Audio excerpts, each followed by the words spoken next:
Pernahkah Anda bertanya dalam diam mengapa ada orang yang rutin tahajud, rajin bangun di sepertiga malam, sujudnya panjang, doanya mengalir, tetapi hidupnya tetap terasa sempit. Rezeki datang dan pergi, usaha seperti berjalan di tempat, masalah keuangan silih berganti. Jika pertanyaan ini pernah singgah di benak Anda, maka percayalah, kehadiran Anda di sini bukan sebuah kebetulan. Assalamualaikum warahmatullahi wabarakatuh.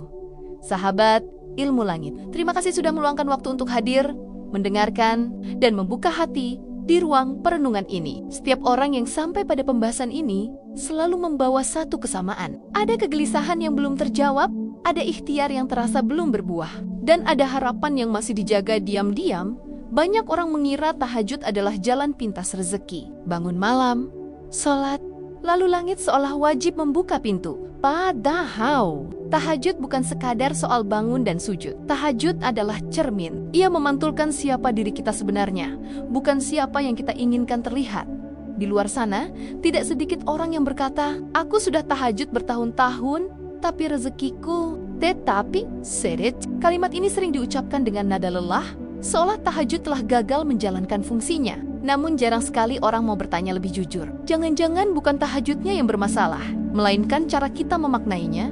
Sahabat Ilmu Langit, tahajud adalah ibadah sunyi yang paling sensitif. Ia tidak bisa dipamerkan, tidak bisa dipaksa, dan tidak bisa dijalankan setengah hati. Ketika seseorang berdiri di hadapan Allah pada waktu paling sepi, yang tersisa hanyalah kejujuran. Tidak ada topeng, tidak ada citra, tidak ada sorotan manusia.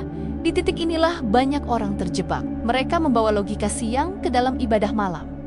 Logika untung dan rugi, logika hasil dan target, logika transaksi. Aku bangun malam, maka hidupku harus berubah cepat. Aku sujud panjang, maka pintu rezeki harus terbuka sekarang juga. Padahal tahajud tidak bekerja seperti itu. Tahajud bukan mesin pencetak uang. Ia adalah proses pembentukan jiwa. Dan jiwa yang belum siap seringkali ditahan dari limpahan dunia, bukan karena dibenci, tetapi karena dilindungi. Ada orang yang rezekinya terasa seret bukan karena Allah menahan, tetapi karena dirinya belum sanggup mengelola, seperti anak kecil yang meminta pisau tajam. Bukan karena orang tua pelit, tetapi karena sayang jibajian ini. Kita perlu jujur. Apakah tahajud yang selama ini dilakukan benar-benar mengubah cara kita memandang hidup, atau hanya menambah daftar ibadah tanpa menyentuh sikap? Apakah setelah tahajud, hati menjadi lebih tenang, lebih sabar, lebih lapang? Atau justru lebih mudah kecewa ketika harapan belum terwujud? Sahabat Ilmu Langit, ada fenomena yang jarang disadari. Banyak orang rajin tahajud, tetapi hatinya penuh tekanan. Doanya panjang, tetapi napasnya berat. Sujudnya lama, tetapi pikirannya penuh tuntutan. Tahajud seperti kewajiban tambahan yang harus dipenuhi agar hidup cepat berubah. Disinilah letak masalah pertama yang sering terjadi. Tahajud dijalani dengan beban, bukan dengan rindu. Padahal ibadah yang paling kuat dampaknya adalah ibadah yang dilakukan dengan lapang, bukan terpaksa. Allah Maha mengetahui isi hati. Allah tidak hanya mendengar kata-kata doa, tetapi juga membaca getaran jiwa di baliknya. Ketika tahajud dilakukan dalam keadaan hati yang penuh amarah pada keadaan, penuh keluhan pada takdir, penuh perbandingan dengan hidup orang lain, maka yang naik ke langit bukan ketundukan, melainkan kegelisahan. Bukan berarti orang yang gelisah tidak boleh tahajud. Justru sebaliknya, tetapi tahajud yang menyembuhkan adalah tahajud yang mengubah cara pandang, bukan hanya menambah permintaan. Sahabat Ilmu Langit, coba renungkan satu hal. Jika hari ini rezeki terasa sempit, apakah hati sudah benar-benar luas? Jika hidup terasa berat, apakah kita sudah benar-benar ridho dengan proses? Tahajud sejatinya tidak selalu mengubah keadaan luar, tetapi hampir selalu mengubah keadaan dalam.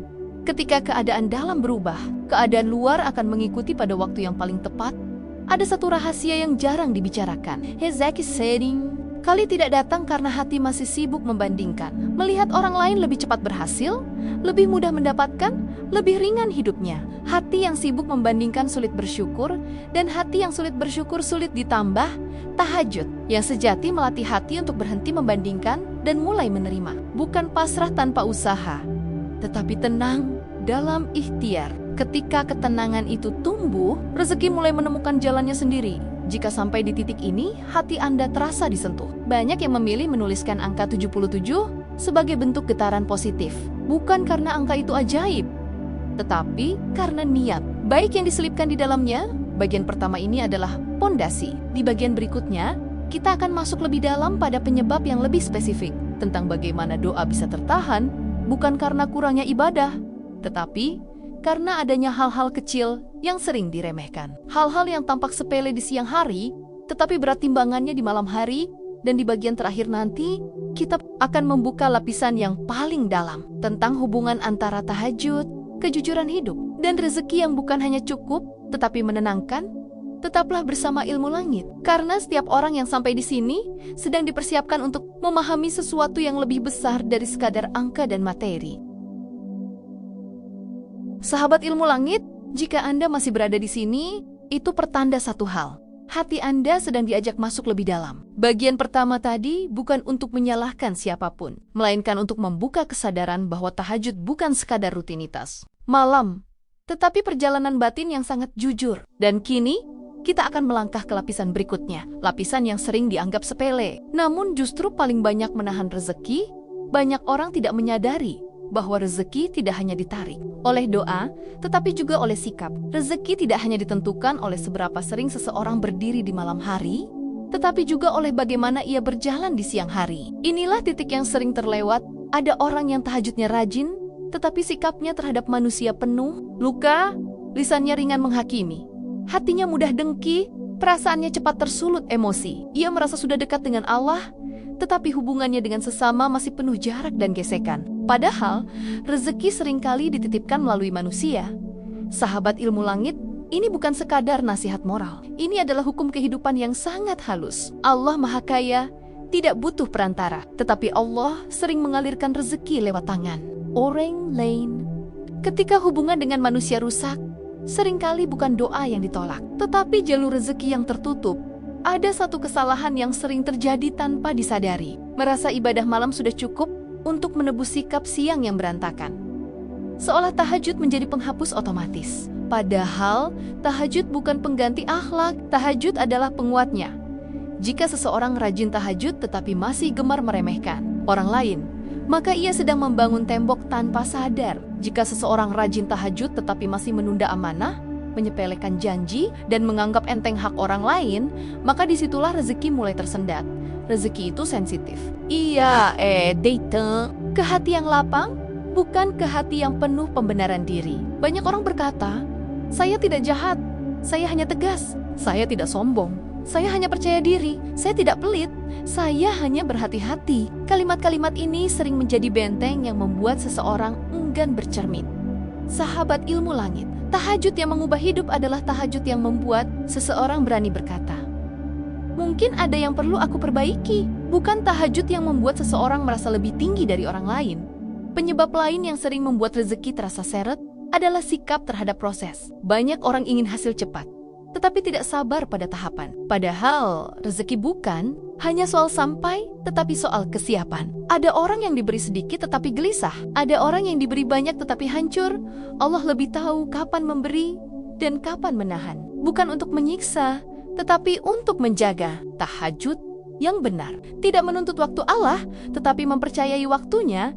Disinilah sering muncul kekecewaan tersembunyi. Doa dipanjatkan, tetapi dalam hati ada protes. Mengapa belum juga? Mengapa orang lain lebih dulu? Mengapa aku yang bersanggup-sungguh justru tertinggal? Perasaan ini manusiawi, tetapi jika dibiarkan, ia menjadi penghalang hati yang penuh protes. Sulit menerima limpahan, bukan karena Allah tidak mau memberi, tetapi karena hati itu sendiri belum siap menampung. Seperti gelas yang terus diguncang, air tidak akan pernah penuh. Sahabat Ilmu Langit, perhatikan satu hal yang sangat penting. Banyak orang meminta rezeki, tetapi tidak memperbaiki cara memandang rezeki. Mereka menganggap rezeki hanya uang, padahal rezeki jauh lebih luas. Kesehatan, ketenangan, kesempatan, relasi, ide, dan perlindungan dari keburukan adalah bagian dari rezeki.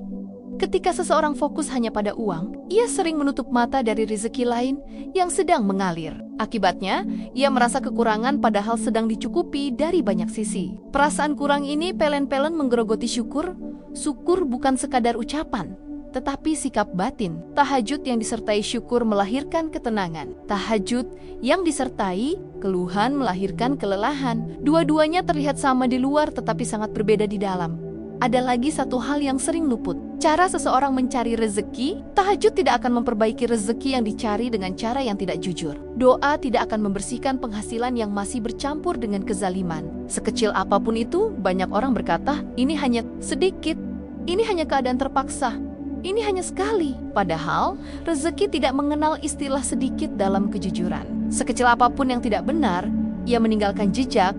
Tahajud tidak datang untuk menutupi, tetapi untuk menyadarkan. Ketika tahajud dilakukan, tetapi seseorang menolak memperbaiki sumber rezekinya, maka yang terjadi adalah konflik batin. Konflik inilah yang membuat hidup terasa berat meski ibadah terasa banyak. Sahabat ilmu langit, di titik ini tidak perlu merasa takut atau merasa tertuduh. Setiap orang pernah berada di fase belajar. Yang membedakan hanyalah kesediaan untuk jujur dan berbenah. Jika Anda merasa sedang dalam proses itu, banyak yang menuliskan angka 77 sebagai simbol niat baik dan energi positif. Bukan karena angka itu memiliki kekuatan, tetapi karena hati yang berniat baik selalu didengar. Bagian kedua ini mengajak kita bercermin lebih dekat. Bukan untuk menghakimi diri, tetapi untuk memahami bahwa tahajud bukan berdiri sendiri. Ia terhubung dengan cara kita berbicara, cara kita memperlakukan orang lain, cara kita menerima proses, dan cara kita mencari rezeki. Di bagian terakhir nanti, kita akan masuk ke inti yang paling dalam, tentang niat yang tersembunyi, tentang keikhlasan yang sering kita kira sudah ada padahal belum sepenuhnya hadir, tentang bagaimana tahajud yang benar-benar murni, mampu mengubah arah hidup tanpa banyak suara. Tetaplah bersama Ilmu Langit, karena seringkali jawaban terbesar datang setelah kita berani melihat ke dalam, bukan hanya meminta dari luar. Sahabat Ilmu Langit, jika Anda masih setia berada di sini hingga bagian terakhir ini, ada satu hal yang perlu disadari sejak awal. Tidak semua orang sanggup bertahan sampai titik ini. Karena pembahasan kali ini bukan lagi tentang ibadah yang terlihat, bukan pula tentang sikap yang mudah dinilai orang lain. Bagian ini berbicara tentang sesuatu yang paling sunyi, paling tersembunyi, dan paling menentukan arah hidup seseorang. Niat, di bagian pertama, kita berbicara tentang tahajud, yang sering dipahami sebagai jalan pintas. Di bagian kedua, kita menyentuh sikap, adab, dan cara memandang rezeki. Kini, di bagian ketiga ini, kita masuk ke inti yang paling dalam. Mengapa seseorang sudah memperbaiki ibadahnya, sudah berusaha menjaga sikapnya, tetapi rezeki masih terasa berat? Jawabannya seringkali tersembunyi di tempat yang jarang disentuh. Kejujuran niat, banyak orang tidak sadar bahwa niat bukan hanya soal tujuan, tetapi juga tentang apa yang tersembunyi di balik tujuan itu. Ada yang tahajud karena rindu pada Allah, ada yang tahajud karena ingin perubahan hidup, dan ada pula yang tahajud karena takut tertinggal. Semua ini manusiawi, namun yang membedakan dampaknya adalah kejujuran saat berdiri di hadapannya. Tahajud yang mengubah hidup bukanlah tahajud yang penuh desakan, melainkan tahajud yang penuh penerimaan. Ketika seseorang berdiri di malam hari dengan hati yang berkata, "Aku datang karena Engkau, bukan karena dunia," maka disitulah perubahan besar dimulai. Bukan selalu berupa uang, bukan selalu berupa kemudahan instan, tetapi berupa penataan ulang hidup dari dalam. Sahabat Ilmu Langit, ada orang yang rezekinya tidak besar, tetapi hidupnya terasa cukup. Ada pula yang penghasilannya besar, tetapi jiwanya selalu lapar. Perbedaan ini tidak terletak pada jumlah, melainkan pada ketenangan. Dan ketenangan adalah buah dari niat yang lurus. Seringkali, tanpa sadar, seseorang membawa ambisi dunia ke dalam sujud. Ia meminta perubahan hidup, tetapi masih enggan melepaskan kebiasaan lama. Ia ingin rezeki lapang, tetapi masih takut berbagi. Ia ingin doa dikabulkan, tetapi masih ragu meninggalkan hal-hal yang meragukan. Allah Maha mengetahui. Tidak ada satupun isi hati yang tersembunyi darinya. Ketika niat masih bercabang, ketika hati masih menawar, maka tahajud menjadi tempat konflik batin, bukan tempat ketenangan.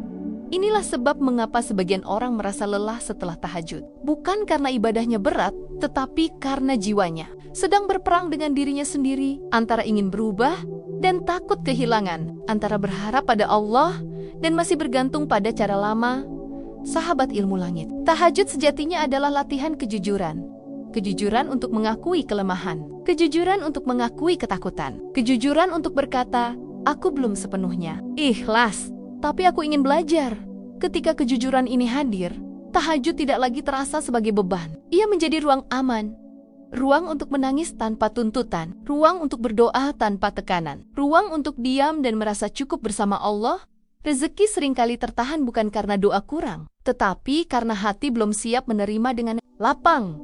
Ada orang yang jika diberi lebih, justru semakin jauh. Ada yang jika diberi kelapangan, justru lupa diri. Allah tidak menahan karena pelit, tetapi karena sayang. Di titik ini, penting untuk memahami satu hal. Rezeki yang paling berbahaya bukan yang sedikit, tetapi yang datang sebelum seseorang siap. Tahajud yang benar akan membentuk kesiapan itu terlebih dahulu. Ia membersihkan niat, meluruskan tujuan, dan menenangkan jiwa. Sahabat ilmu langit, ada satu pertanda halus ketika tahajud mulai diterima. Bukan mimpi, bukan tanda-tanda aneh, tetapi perubahan sikap. Seseorang menjadi lebih tenang menghadapi keterlambatan, lebih sabar menghadapi kekurangan, lebih ringan berbagi meski belum berlebih. Ketika sikap ini muncul, rezeki biasanya mengikuti. Tanpa disadari, bukan selalu dalam bentuk uang yang datang tiba-tiba, tetapi dalam bentuk jalan keluar yang tidak disangka. Pertolongan yang datang tepat waktu, kesempatan yang terbuka perlahan, hati yang tidak lagi sempit meski keadaan belum sempurna. Allah tidak pernah ingkar janji, tetapi janjinya sering datang dengan cara yang tidak sesuai ekspektasi manusia. Tahajud tidak selalu membuat hidup langsung mudah, tetapi hampir selalu membuat hidup lebih kuat. Jika hari ini rezeki masih terasa seret, bukan berarti doa ditolak. Bisa jadi sedang disaring, bisa jadi sedang diarahkan, bisa jadi sedang ditunda, agar datang dengan bentuk yang lebih aman dan lebih berkah. Sahabat ilmu langit, di bagian terakhir ini, izinkan satu renungan sederhana. Jangan ukur keberhasilan tahajud hanya dari apa yang bertambah di dompet. Ukurlah dari apa yang berkurang di hati. Apakah kecemasan mulai berkurang? Apakah iri mulai mereda? Apakah amarah mulai melemah? Ketika hal-hal ini berkurang, sebenarnya rezeki sudah mulai mengalir. Karena hati yang lapang adalah wadah terbaik untuk menerima apapun yang Allah titipkan. Banyak yang memilih menuliskan angka 77 sebagai simbol energi positif dan niat baik. Bukan karena angka itu memiliki kekuatan, tetapi karena setiap niat yang tulus selalu memiliki daya. Semoga setiap tahajud yang Anda dirikan menjadi jalan pulang. Bukan hanya menuju jawaban, tetapi menuju ketenangan. Bukan hanya menuju rezeki, tetapi menuju keberkahan. Terima kasih telah berjalan bersama ilmu langit hingga bagian ini. Semoga apa yang dibahas tidak berhenti di pikiran, tetapi pelan-pelan meresap ke dalam hati dan membentuk arah hidup yang lebih ringan dan lebih jujur.